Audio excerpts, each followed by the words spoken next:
Hello and welcome to another Charity Toolkit video by Andy Best.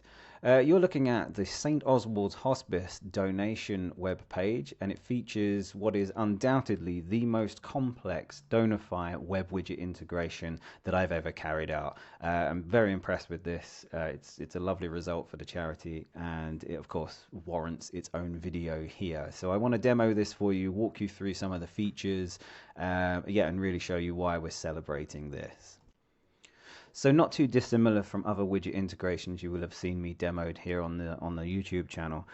We present our donor with the option of the frequency of giving first and foremost, and flicking between those updates the rest of this first view.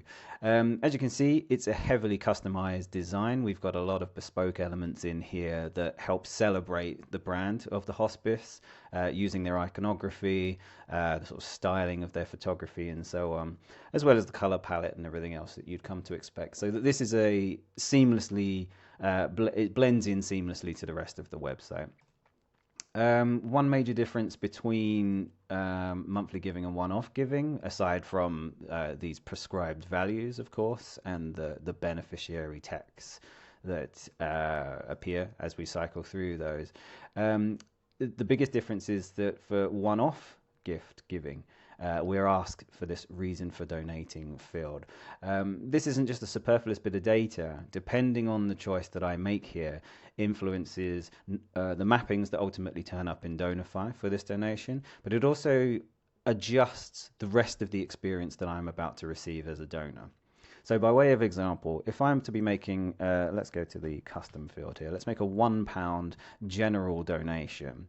So with no other context associated with it. The very next slide that I'm presented in this form is the gift aid eligibility request. Now that's the beauty of this form. It is a stepped carousel. It dynamically changes depending on the data that I feed it, slide by slide.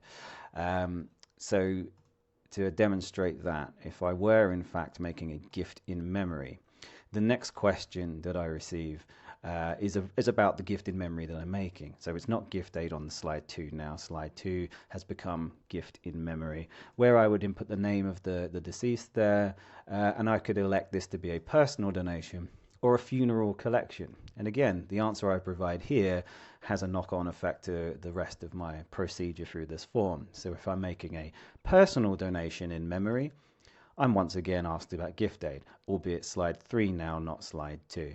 If it was a funeral collection, of course, gift aid won't apply. And so what I'm actually asked now is my details to proceed filling out the form. So the ultimate construction of this form is sympathetic to the choices that I'm making slide by slide, making this a very dynamic and fluid process that's going to draw in the most data, contextually relevant data for mapping into Donorfy for the organization, and therefore their onward marketing and segmentation and reporting is all the more influenced and accurate.